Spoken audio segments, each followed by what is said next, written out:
Hi, Brittany. How are you? Hi, I'm so good. I'm so happy to be here. I know. I feel like because of Rama drama being over, I'm not the Mhm. only one who feels this way. Is we're all going through this sort of withdrawal period of what do we do now? Right? What do we have to look forward to? What do I have to look forward to now? And it's so interesting because, the girls that I hung out with, I did Mhm. not know them before Rama drama, and Really? yeah. Oh We my just became gosh. like an I would have thought you instant guys sort were of like best friends. love. No, no, no. I actually met Noelle Mhm. through like a month before Ramadrama on a Okay. on a trivia thing through Suspenders Unbuttoned Okay. podcast. Amazing. And then Laura, I met that Thursday before the premiere. That's And so so funny. it's funny because prior to that, some of the girls that I was in touch with, we were just trying to figure out our outfits for like each day. So all of us had these That was like like me and Erin recurring, and Jacqueline. We were like, what texting do each we other being like, wear? what are you wearing? Wearing. So now I feel like I have like nothing going on that consumes so much of my time that now I'm Yes, just I like, feel that. what do I do now? Like, what's going on now, everybody? Right? So anywho, so I do want to talk about because you are gonna be a bride, and I'm so excited about it. So excited for you. There was a bridal shower for you at Rama Oh, Drama that I got it to was take part amazing. in, and it was fabulous. Like the Oh, thank entire you. thing was so good. Um, your fiance Dustin is too much to handle. I mean, Yeah, I'm aware. I like I don't he's the best. Yeah. It's adorable. And so it was so neat to kind of see you guys interact and take place, and do that whole bridal shower thing with Jax and her fiance, which was so good. It was So so when are much you fun. getting married? September? We're getting married September 16th. Yeah. September 16th. Okay. And is Yeah. it going to be in Canada? Yeah, it's going Yeah. to be a wedding in Toronto. We're sort of doing it in an area in the East End that's overlooking the water. So it'll be really Oh, pretty. It's like the best time of year in Toronto, too, because it's still warm enough that it feels like summer, but the fall colors are all coming in. yeah. So you've got like these beautiful, rich oranges and reds in the trees, but it's still like 20 degrees Celsius outside. So I don't Right. know what that is in Fahrenheit. I should have done the math before coming on this podcast. That's, So I would sound smart. that's okay. But Oh, I love that. So, what can you, yeah, because I was a wedding planner, so I'm like yes. obsessed with everything like colors and flowers and, you know, your dress. And obviously, we don't talk about your dress too much, but whatever you can, whatever tidbits you can give us, like set the Well, scene for so us. Dustin and I are both really easygoing about the whole thing. Like, we don't have any huge, like, I was never the girl growing up that was like, and I want this, and I want this, and I want this at my wedding. So when it came time to actually talk about what we wanted, we were both just kind of like, we just want to get married and have a party. Yeah. So what do we do? Um, so when it comes to all that, like, we're not having a wedding party, so we don't have bridesmaids or groomsmen. It's just going to be the two of us, um, which I kind of love because I think it's actually funny. My one of my best friends was a wedding planner for a little bit, and one thing she talked about when she got married was the fact that like the people that she loves the most are the people that she would ask to be in her bridal party. But then those are the people that don't get to see her or witness her get married from like an objective point of view because they're standing behind you. So they see the person you're marrying react to you, but they don't actually get to participate in watching the person they love get married in the same way. Right. So when it came time to planning my own wedding, I really thought about it and I was like, I want all of those people to get to be a part of it. And we're having a super small ceremony and then we're inviting some more people for the reception, but we wanted to keep it really tiny. I think for me, part of it was I said to Dustin, when we were interviewing people to ordain the wedding, um, I said, I feel like I perform giant acts of love a lot because it's lucky for me, I am, doing well in my job and then I get to participate in rom-coms a lot, which are so much fun. But there's these grand gestures of love in all of those movies, and there's like 100 people on set watching you do it.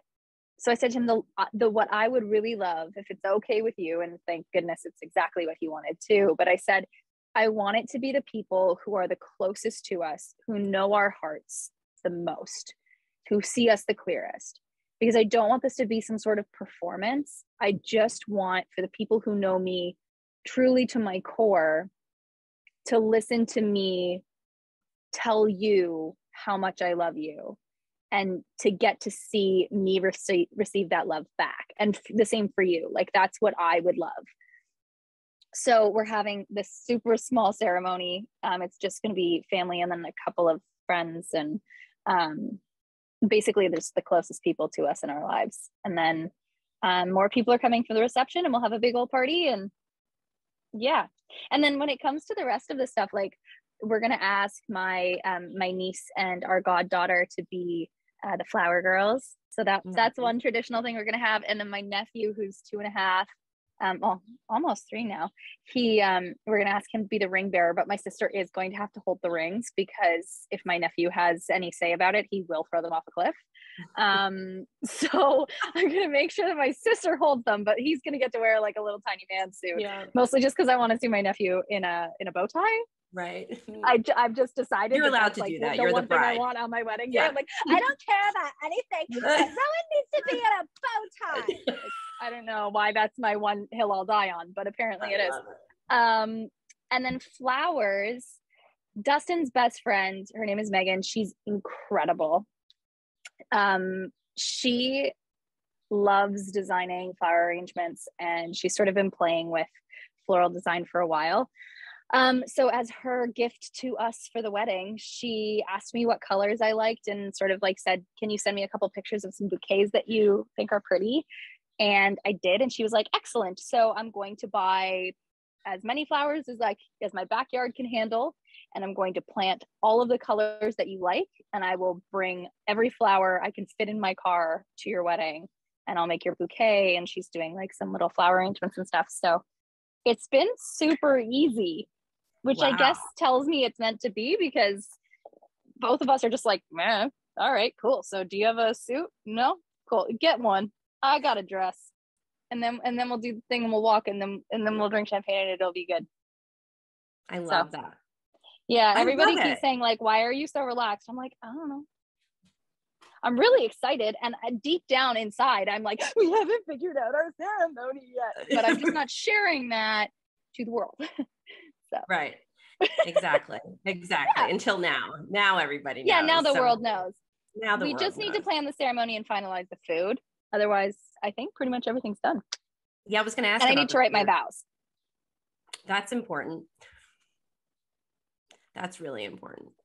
Yeah. You'll get to it. Yeah. It's one of those things too. I'm a big card person. I like writing people cards, but I'll have a card for like a month before their birthday or before Christmas or whatever. And then like one day I'll be like, I have an idea, and I'll just start writing, and like it just comes to me. So I'm just kind of hoping that happens. I'm like, I have this piece of paper I'm going to write my vows on. Haven't come yet. But I do love you. I promise. I vow things. I just don't know what. That is so funny. Oh my gosh, I love it. Yeah, I was going to ask you. I'm such a foodie, so I was going to ask you what food. I'm like obsessed with the food people serve at their weddings. Oh yeah. So Dustin and I, as it's probably pretty obvious at this point, are not terribly formal people. Like, I'm literally wearing a t-shirt right now, because just I dress up when I have to. But we're not super formal people. So when it comes to the dinner, we were like, we don't really want to have a formal sit down dinner. We like the idea of having the DJ be there right when the reception starts, and people can just like come in and start dancing, and maybe the music won't be as loud right away, but like, instead of having a thing where people are clinking glasses, and those are beautiful, they're just not us. So we're going to have like a bunch of like fun, small food stations. Like, we like the idea of having like a steak frite cone where there's like a piece of steak and some French fries and like caprese salad skewers. And I don't know, we just want to have lots of stuff that sort of suits everybody, so that people who are vegetarian, people who have allergies, people who love meat, they all have an option when it comes to the food. So we kind of just want to have like the world's assortment of all the tasty things that we like, and then people can just pick them up and eat them as they want to. We're probably also going to have grilled cheese sandwiches, because we're cool like that. That's the best. I just like a grilled cheese sandwich, you know? I love a grilled cheese at 10 p.m. when some inevitable persons had 3 too many glasses of I don't know what. What's a good solution? Grilled A cheese. grilled cheese sandwich. For sure. So absolutely. Are you having a cake? no. Okay. I don't think so. Love this about you. I think this is absolutely fabulous. We might have like a candy bar. I don't know. The first time we said I love you, it was because there were jujubes and we were talking about how much we love jujubes, and then it just kind of came out. So we might have some candy. Oh my God. I love everything about it. Yeah. Everything about it. I feel like thanks. if Hallmark does a movie with a wedding, it needs to be more like this than so traditional, right? Just kind of more modern and more, because you're seeing that a lot. It's so funny. Even the 5-year span that I had my own business, it was so different from the beginning to like when things just sort of modernized a little bit. People, I still had all of the traditional stuff, like, which is amazing too. Like, if I can have 2 weddings, I'd do both, just for the experience. Yeah, that's true. That's true. But I only want the one. Yeah. Universe. I didn't mean that as in have a second one later. I mean just one person, 2 weddings. Okay. Right. 1 person, 2 weddings. Yeah, let's make that clear. Let's make that clear. Real quick.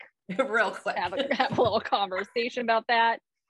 Oh my gosh, I love it. I love it. Well, I am super excited for you guys. It will certainly be a treat for everyone invited, because you guys are just so laid back and so fun and so in love. And you can see that even in the interactions I saw of the 2 of you at Rama Drama. I mean, it's going to be a love fest, and I freaking love it. I love it. Thanks. Absolutely love it. So we're going to switch gears a little bit and talk about some of your films, because the first film, there were 2 films that I saw you in: Royal Matchmaker, which is one of my all-time favorite movies, and Christmas Next Door.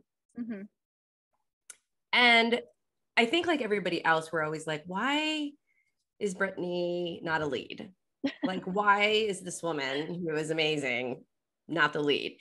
And then 2022 comes around, and holy smokeroonies. You've got 2 films right out of the gate, right? Yeah. Home for a Royal and A Tale of Love, which I love both of them. I mean, what was that like, getting that call and being like, we have a film for you, you're the lead? I mean, what was that like? It's very cool. I mean, I remember when the first time it happened, just being like, is this real? And kind of like jumping up and down on the bed that I had at the time, just being like, oh my God, I get to be the lead. It was really exciting. And it's one of those things where, like, as this sort of baton's been passed in some sense, like, I feel like I've had an opportunity to learn from some of my best friends and some of the most incredible actresses, in my opinion. Like, I look at Joy, I look at Lacey, like, these are people that are really important to me in my life, and the fact that I got to learn from them and sort of have them be my cheerleaders and my champions, that was really cool. So when I got the first call for Holiday Date, I think it was Holiday Date, that was the first one. Yes, it was. I was in England, and I just remember like jumping up and down like a lunatic and being very confused. I was like, me? They want me? But me? Also, and then there were a lot of emotions, like the fear of being the person that lets everybody down, and then of course like wanting it to be the best movie possible and wanting to play a part in that. And there were 8,000 different things that went through my head, but ultimately I just feel really lucky and like so excited that I get to do this. And then of course once Holiday Date happened, then I started getting more and more opportunities, and I started working on, Love and Whitbrook and Home for a Royal Heart, like you mentioned, and Story of Love, and all of these other ones. And they all just sort of started coming together. And I just like, I have to pinch myself sometimes. Like it's really bizarre to me that I'm getting to do this, but it's very exciting. Very exciting. Yeah. I love it. I love it. I think it's so neat because, in the profession that you're in, is unique, obviously, because so many people get to see you, but then we also get to see that transition and we all kind of just figure it out. Like, oh my gosh, look at this. Yeah. Now Brittany's the lead, you know? And so it's Yeah. almost like all these fans just come on this journey with you, you know, Mm-hmm. as well. And I think that's why too, you know, events like the one, because Rama Drama was my first fan event. I had never been to anything like that before. And I think that's what makes at least that event too so unique, because people, I'm sure, came up to you, and we can talk about this a little bit too, you know, about how these films, you know, have affected them, or the ones that they like, and the ones that they share with their family, you know, and things like that. And, you know, the fact that you might become part of a tradition for a family, which is a big deal, you know, watching that movie during a certain time of the year, and, you know, becoming part of that for them. So, I mean, how does that make you feel? I mean, did you have interactions like that at Rama Honestly, Drama? it's been super surreal for me in a lot of ways, I think, because I was a child actor, and I don't think I ever really saw like fully the repercussions of your actions. And I know that that's normally a statement that's stated and, you know, something negative, but really truly, like, I do this work, it ends the day I finish on set, but the project itself stays with me. And then how the fans respond to it is, like, to me, the most exciting part. Like, I love what I do. I love the work that I put in. It's always so exciting to me when people come up to me and say, like, hey, your movie made a difference in my life. Or like the number of people who came up to me at Roma Drama and shared like moments in their lives that they were dealing with trauma or illness or loss, and they watched these movies, and they said that me personally being on that screen made them happy. It's just like, I never thought in a million years that I would get to be a part of doing that for somebody in such a profound way, doing something that I love as much as I do. So yeah, it's really beautiful and humbling and heartwarming, and it's such an honor. And I know I say this all the time. People are going to get so sick of it, because I've literally, like, it's just the thing I say all the time, but it's because I mean it. Like, I am exactly where I am in this moment in time because of the fans. And I am so incredibly aware of it. My work in Christmas Next Door, Royal Matchmaker, Love, Romance, and Chocolate, those movies were so fantastic because those movies were fantastic. But the way that the audiences sort of gathered around me and started saying, we love Brittany, we want to see more of her. If it hadn't been for those people who said, we love you, there's a very good chance I never would have had the opportunity to become number one on a call sheet and then be the person that gets to spearhead making these projects that bring people joy. So yeah, I feel really lucky that I get to go to places like Roma Drama. I mean, Roma Drama is the only one I've been to, but I've done it twice now. And it's really special to me because I get to meet people who really were instrumental in lifting me up, and people who I've helped in a way I never would have known otherwise. So it feels crazy sometimes. I love it. It doesn't feel real. I'm like, I'm just some lady who likes to cook. But also, yay. Yay. It's amazing, but yeah. And it's so interesting because the flip side of that too, for me, and I'm going to talk about me for just a second. Oh my God, please talk about you the whole time.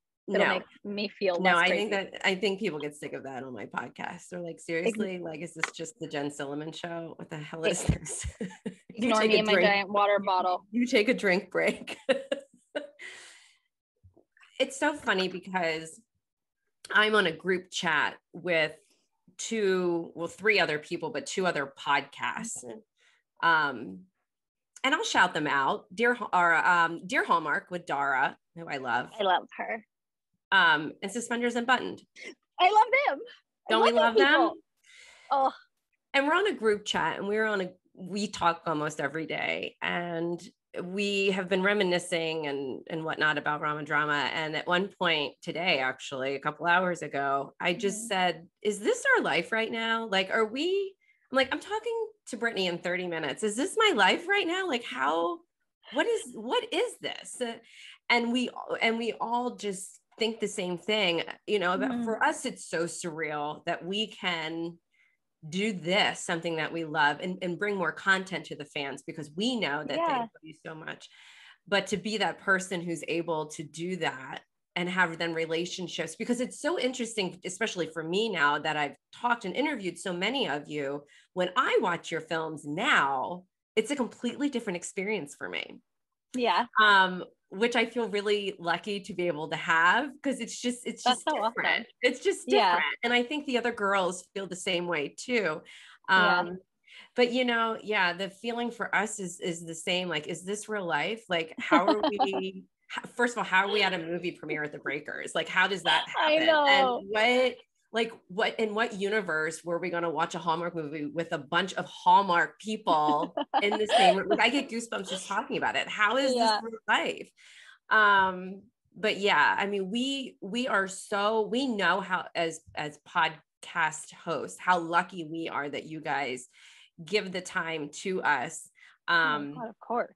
Because, again, my whole thing is to just be a vehicle to bring the fans more content of you all outside of your films, because they feel like they know you anyway, and to give them an insight on things that are really you. They love.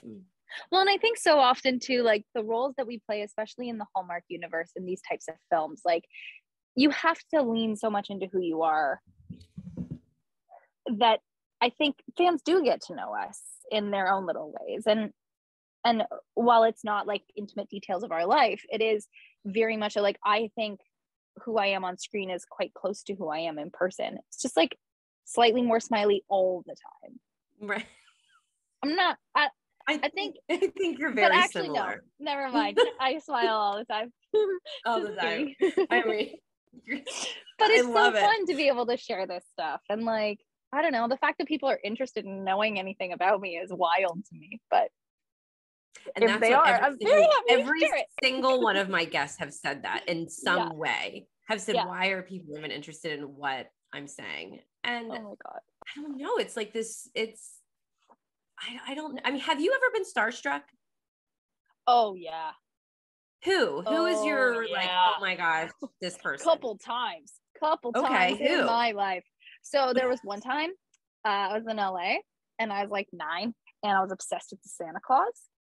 And I went to a place for breakfast with my parents and I saw Tim Allen sitting outside in a forest green sweatpants suit, like sweatpants and sweater. And he was just full green.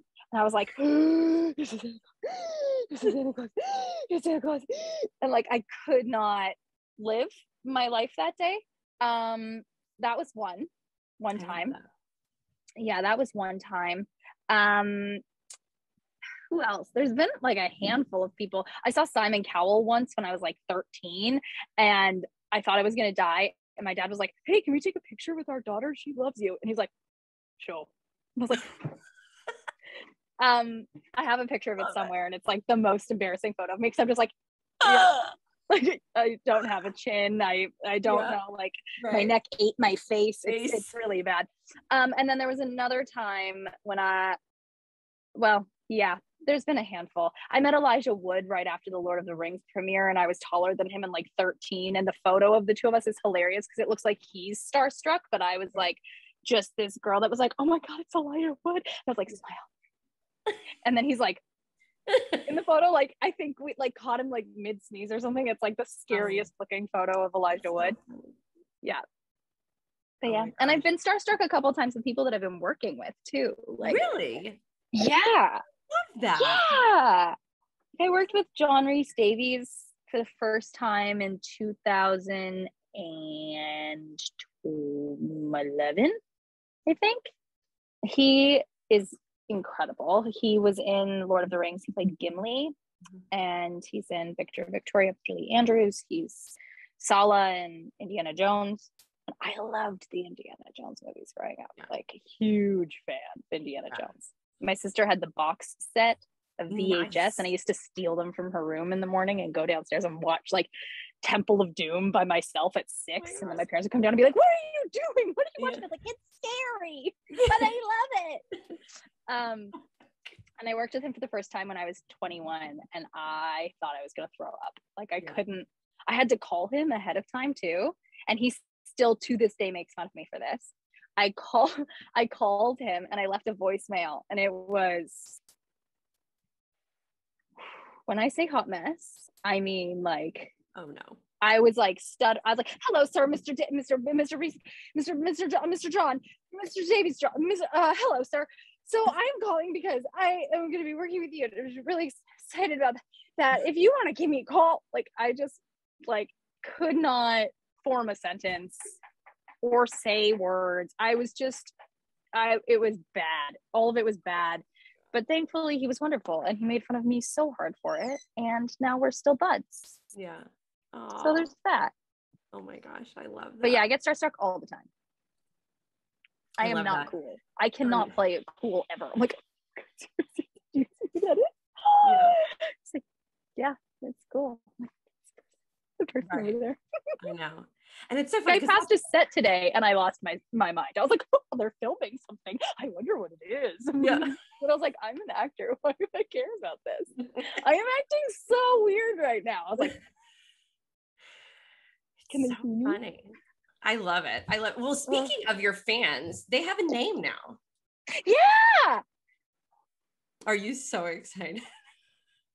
So Miss Sandra Sunshine and I are like this now ever since Rama Drama. And so would you like to share everybody what the name of your fans are? It's the Bristow Bunch. Like the Brady Bunch. It's so cute. I love it. I can't handle it. I'm pinching my cheeks because they hurt. See that. Yeah. I see shirts. I see merch. Oh I see. I need to get like one of those photos from set where I'm making a bunch of different faces, and then I can like have the 9 of me in there. Yeah. Crazy person. Oh, that would be great, actually. I'm sure people would love that. Oh, I love it. I love it. I'm so happy that there is a place now for your fans to land. And for I can't believe I have fans. That's so fans. Crazy.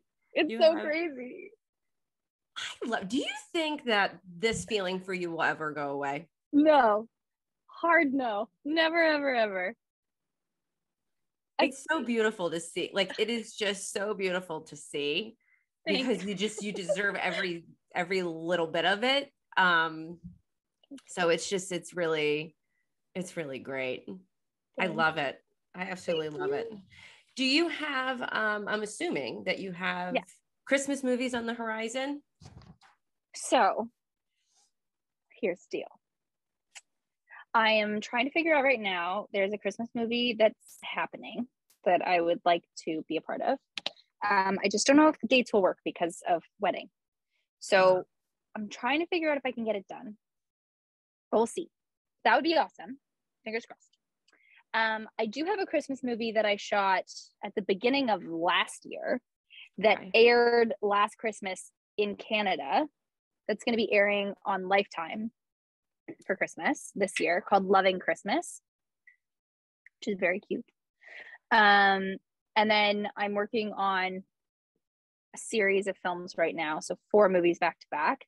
That will, I think the goal is for them to air in January, or have at least the first one air in January, but I'm not 100% sure what's happening yet with that. But it chronicles these 4 women over a year. So there's a Thanksgiving / Christmassy time movie, and then Valentine's Day, summer, and New Year's. And this is the Love Club. Yes. Yeah. The Love Club. Yeah. Perfect. Which has a home in Canada, but not in the States yet. Not that I know of yet. But I do know that there is the goal of getting it sold somewhere in the States. I have my fingers crossed for Hallmark because I would love for it to live there. But we'll see. So just waiting to find out. But as soon as I know and I'm allowed to share, I will be like screaming it from rooftops. Not literally, because it would be very dangerous for me to get up there, but I will do that. Okay. Awesome. Yeah. I love that. Yeah. So let's switch gears again. Okay. Let's talk, because I'm a huge mental health advocate. That's like something that I do. It's kind of separate from this podcast. Yeah. But I always like to ask people what they do for like self-care. Like, how do we, because I would imagine, getting into a character, even though your characters are so close to like who you are, but to get into a character, and I know the days on set can be really long and you're away from family and you're in a trailer and it's a lot going on. How do you decompress? Like, what is your go-to? I need to do this so I can like regroup myself. I think it really depends, for me at least, what's going on around me. Like, I worked on a film a few years ago where my character was in a really dark place. It was not a Hallmark movie. It was like a Scandinavian noir drama thing. I shot it in Iceland in November, so we had like 4 hours of daylight, and my character was in a really dark mental state and thought she was being haunted. That one, I really needed to like take a hot minute at the end of the day. Like, I would take myself out for dinner and be like, okay, you're gonna have a nice meal and there's pretty music and everything is nice and it's nice here and we're gonna have a nice time. We're gonna do the nice thing and we're gonna breathe and we're gonna be by ourselves, because we need that for a minute. But sometimes it can be the littlest thing. Like, I find on these films too, you're having so much fun that you do need the time for yourself, of course, but it's a little less instrumental in terms of being able to like go to bed at night. But I find it's the little things. Like, I try to get up at least an hour or an hour and a half before my day starts, and I'll do like 15 to 30 minutes of physical activity if I can, if I have the energy for it. Just because I find moving my body really helps. Like, even just doing some stretches or yoga or breathing and being aware of the fact that I'm doing it. It's just being in touch with myself helps. And then again, it's little things like having a nice cup of coffee, or on my days off, like, I love coming home and going to the grocery store and finding the food that I really love and taking the time to like listen to a podcast and prep that food and take that time and put energy and love into what I'm making. But I think I'm really lucky in that I'm surrounded by people who are incredibly supportive of me. Dustin checks in on me every single day. My parents text me all the time. My sister and I are constantly chatting, and I've got really good people that kind of keep me grounded and keep me aware of like where I'm at. And if I'm having a bad day, the fact that it's just a day and tomorrow will be better, it's really helpful. But yeah, I think like just taking time for yourself, taking time to be quiet. For me, the morning is great. Like, if I'm really feeling like I need to sort of rejig, I'll do morning pages and I'll, write in a gratitude journal and just take little moments with myself where I'm very clearly just me, myself, and I. That is the biggest thing for me. Yeah, that's it for me pretty much. And then at lunch, like, listening to what I need, because we generally have an hour at lunch. So it's either like lie down in my trailer and take a nap, call my loved ones, or if I'm having a super easy day and it's fun, like hang out with my co-stars and just be ourselves and talk about our day and what's going on and what we're looking forward to over the weekend. I think everybody is so different, but those are the things that work for me. Mm-hmm. Yeah. And I think they work for a lot of people. I think that what happens is we forget. Like, we just don't make the time. We get so, and we get caught up in how little time we have. Exactly. Yeah. I mean, I find, at least for me, I have to like schedule this stuff. Like, it literally has to be in my calendar. Like, stop what you're doing. No, honestly, but that's the thing. I've actually listened to so many podcasts where people talk about that. It's like, you would never cancel a meeting. You might rearrange it.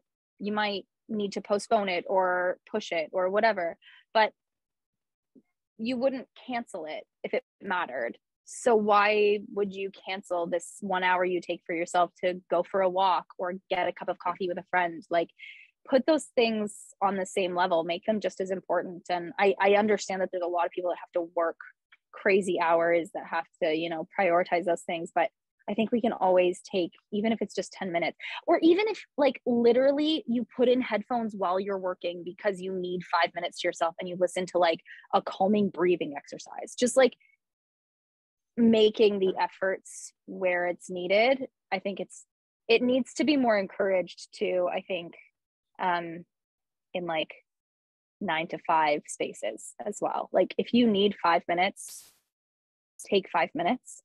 Yeah. Because this is something I always remember being sort of like frustrated with when I worked at a production office, but I also worked at bars as a young human. And the only people that got time for themselves were people who smoked. And I was like, you're allowed to go take a smoke break whenever you want to take a smoke break. So you get to have 5 minutes to yourself whenever you need 5 minutes to yourself. Like if I need 5 minutes to go outside and decompress because I'm having a difficult night, I don't get to do that because I'm not a smoker. Like, yeah. Same thing with office jobs. Right? Like if you're working in an office, you're like, oh, I'm just going out for a smoke. No one's going to say, no, you can't do that. You need to sit your butt back down at your desk. They're gonna be like, okay, no problem. See you in 5. But if you're having like a tough mental health day and you're at work, it's unacceptable to go outside and like close your eyes and breathe for 5 minutes, which is like, why are we not encouraging that more in the workspace? Yeah, I agree. And especially, I mean, just culturally, it's praised when you can do a million things. I mean, it's very like, oh, yeah, I mean, she's got it. She, it's got a side hustle. She's got a full-time job. She's got a da-da-da-da. I mean, it's exhausting. And it is. It's really exhausting. Absolutely. Like I do a movie and I come home and I need to go into a coma for like 4 days. Yeah. I've just started scheduling it in, like you said. I'm like, cool. I just finished shooting, so I'll see you guys in a week. I'm gonna be in my pajamas. I probably won't coma shower. here. Like this is the coma. And chocolate and pizza, and please leave me alone. Thank you. Thank you. So nice. But no, I get it. It's like you have to prioritize that time. And I think it needs to be encouraged more. It needs to be taught too, like teaching young people that it's okay to take time for yourself, and that your dates with yourself matter just as much as your dates with other people. Absolutely. Yeah. And taking that time to meditate and breathe so we can control our emotions better. And so, and because I also think for us, we're very, like an instant gratification I mean, technology has not helped with that at all. I mean, we can do anything and get what we want in a second. And I think when it comes to self-care, you don't always see the positive immediately, but these things help us so much. I mean, the payoff is huge. We just sometimes don't see it right away. And so then we don't do it. We're like, why take 5 minutes to breathe? How is that going to, improve anything in my life? But it does. It really does. That's why I find for me, like fitness is such a good way to do it, because I have to be present in my own body. And I'm not talking like being a crazy fit lady and just like moving around. I mean, like, I'm going to work out today. Look at me lift the weight. Right. It's just because it gives me that like half an hour where I'm listening to music or I'm listening to a podcast, but I'm really present in my own body. Or if I need to completely zone out, I'm completely zoned out, but I'm taking time. I'm breathing more intentionally. I'm like focusing on something that's good for me. And no one ever questions. If you're like, sorry, I can't, like, I have to work out, or I have a workout class, people are like, oh, I'll come with you, more likely than being like, well, just cancel it. Right. Exactly. I don't know. Workouts are like kind of the one space where you can be like, I'm working out, leave me alone. Right. People are like, oh, okay, cool. Yeah. I don't know. At least in like the circles that I am in, they're more like, it's a very acceptable way to take time for yourself. Whereas when you're like, I just need to breathe today, people are like, what? I can't talk right now. I'm just breathing. Meanwhile, with my friends, I'm like, yes, breathe. You got this. Go. Right. You go do the breathing. You go. I love you. Whatever. You call me when you're done breathing, but not done. But like you're finished. Right. Focused. Okay. Bye. So true. It's so true. Oh my gosh. Oh, I think scheduling it in is awesome. Yes, you have to. I mean, I'm very like calendar oriented. I like to like, with everything. You are talking to a lady of your own kind. Yeah. I mean, just put it in there. Like I'm going to take, 10 minutes just to sit. And I have this beautiful meditation space that I'm looking at right now that I've created that I haven't even really used yet. So I think I saw a picture of it. And if I am right, it's beautiful. Yeah. and I'm I really jealous. love it.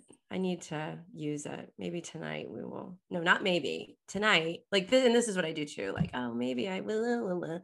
Like, no, just do it. Like 5 minutes, just sitting with some candles and my salt lamp, make like a really big difference. So yeah. So you said you had mentioned a couple of times while you're listening to a podcast. So I'm curious to know, what are we listening to? Oh my God, so many things. Yeah. I love podcasts. I didn't used to love podcasts, and now I'm obsessed with them. There's some really great ones. One that is one of my very favorite podcasts, but they haven't come out with any new episodes in a really long time. It's called Heavyweight. I have cried more than once listening to this podcast, but it's so fantastic. The host is incredible, and I listen to all true podcasts, true story, and people who do like investigations and stuff like that. But this one's awesome. He like has people call in who have these, most of the time it's like somebody who had some unresolved something from when they were little, or something where they never got a chance to sort of talk to this person that had this moment in passing with them again. And he like finds that person for them so that they can like talk about what happened. And it's really cool. I mean, not all of them are like that. Some of them are a little bit different, but it's so good. Yeah. So good. Oh, I love that. And then, yeah, it's super awesome. Like I recommend it to absolutely everybody. It's so fantastic. I love Radio Lab as well. That's a science podcast. No. Yes. It's a science podcast. I got two of them confused. I saw the pictures of their like album covers in my head, and I was like, which one is the science? You can tell I'm a science lady. Radio Lab, This American Life is great. Okay. Listen to so many. Smartless is really funny.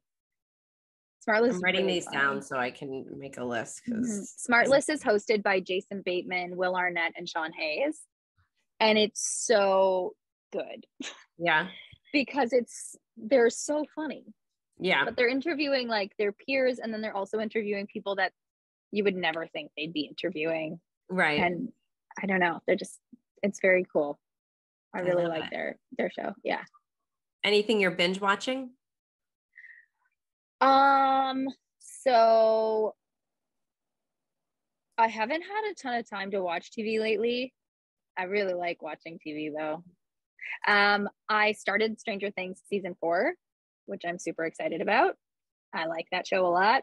It's very smart, very cool. I'm very jealous that I can't be a part of it ever. What else? There's a show that Dustin and I just started watching. I think it's called Severance. And Severance. Yeah, right. It's the one where they're in the workplace and then like their work person and their home person are severed. Okay, so we just started watching. Oh my gosh, I think we're on episode 3. But I was like, yo, this show though, it's phenomenal. It is. And what's his face is directing it? Why did I just lose who it is too? The Fockers. Zoolander, literally the most famous person ever, and I can't remember. Ben Stiller. Thank you. Stiller. The end. I got it. Yikes. I'm so impressed. I mean, I know he's an incredible director. He was interviewed on Smartless, and he had a lot of very cool things to say. He's awesome. But I love it. It's so good. It's so good. What episode are you on? I think just like episode 3. Oh my gosh, we have slow to watches, but I'm really liking it. You are going to freak out. Like it's really good. I love really good sci-fi, like sort of dystopic stuff, and this feels like it's sitting like real well in there. Yeah, definitely that genre for sure. Yeah, for sure. Yeah. I'm gonna give you a suggestion whenever you have time to watch stuff. Please. The flight attendant. Oh, I've seen that, but I haven't seen season 2. Season 2 came out. I haven't seen season 2. Season 1 though, I watched it in like 2 days. Season 2 you'll probably watch in 2 days. Excellent. I love that show, and Kaylee Cuoco is so friggin' good. Yeah, in that show. It's so good. And then I don't know if they did this in season 1, but in season 2, they have a behind the scenes after each episode, and they really go into how they did all the camera work and stuff, because there is a lot of crazy camera work in season 2. Ooh. And it is fascinating. It's so good. And Sharon Stone makes an appearance. I'm not even going to tell you who her character is. And it's so funny because Kaylee's like, I don't even know how we got her. I don't want to know how we got her. But when you see the scene, I have goosebumps talking. It is so good. You have to watch season 2. You have to. I am so excited. It's so, so crazy right now. So I just saw myself and I was like, oh God, Brittany, stop doing whatever you're doing with your face. Doing that's amazing. Yeah. And Sharon Stone, I mean. Oh my gosh. Oh, you have to. I feel similarly about Sharon Stone, how I feel about Patricia Arquette. Like every time Patricia Arquette's in something, I'm like, I need to watch it now because I know she's going to be like scary good. Yeah. Which again, Severance. Yeah. Oh my gosh. That show is phenomenal. Did you ever watch The Act? No. What's that on? Which streaming service is that on? Oh my God, I have all of them. Literally during the pandemic, I was like, I need all of them. I need all of them because I'm gonna go crazy. So I'm gonna get all of them. And now I have too many streaming services and I don't know what anything's on anymore. It's on Crave in Canada, which makes me feel like or maybe it's Prime. Oh, it might be Prime. All right, I'll look it up. But it's like scary, but it's a true story. And it's Patricia Arquette, and I can't remember her name. Her sister just did a Hallmark movie. She's amazing too. She's like a very young actress, but it's a true story about like a young woman who was disabled and had a lot of health issues. And I can't say anything else because I'm going to give stuff away, but it's so good. I will check it out. Terrifying. Yeah. Anyways, really scary, excellent TV show. There's so much good TV out there right now. There's so much good TV, so much good content. You know, it's a little overwhelming, but it's so nice to have those options. I don't think I'm ever going to be able to catch up. Like I could watch TV every single day for the rest of my life and still not see all of the stuff that's good. Yeah. Which is sad. I know, right? It's like I want to see it all. Can I just take 3 years off and just sit in front of my TV? I mean, I have not watched Ozark. I did not watch Stranger Things. I did not watch Schitt's Creek. I mean, there's like these monumental. Schitt's Creek is really funny. And I haven't watched any of them. So here's the thing. I never thought I would be one of those people with a TV in my bedroom, but I am now. Yeah. But it's the greatest thing in the world because the shows like Schitt's Creek, you can turn on and if you fall asleep while watching it, it doesn't matter because then you can just go back and be like, oh, I was like 10 minutes in. Whereas things like Stranger Things, if you fall asleep while you're watching it, you're absolutely going to have nightmares if you're me. And then also finding your spot again is like, I missed something vital. Whereas with Schitt's Creek, you're just like, I missed things that are funny. Right. And like, of course, there's like a great storyline too, but like you're mostly just missing hilarity. So like, I hear you. That's where I like to watch those. We're also watching It's Always Sunny in Philadelphia, and that's a good bedtime show. Yeah, that is a good bedtime show. Some of the shows, especially like off of Netflix and things like that, I'm a big Netflix junkie too. Emily in Paris is one of my favorite. I love that show. It's so good. I don't think I've seen it. It's good. The fashion is the best. It's also very like funny. You know, just like woman power, like I like that. It's good. It's really good. Yeah, I like it. Lily Collins is great. I mean, she's awesome. Her fashion, the fashion that she gets to wear, oh my gosh, it's just like unbelievable. These clothes. Am I gonna be really jealous? Yes. You will. Yes, you will. I was jealous of your outfits at Rama Drama. Girl, you brought it. They were not expensive. I went to the places and I was like, I'm going to get you not expensive clothing because no, too much money.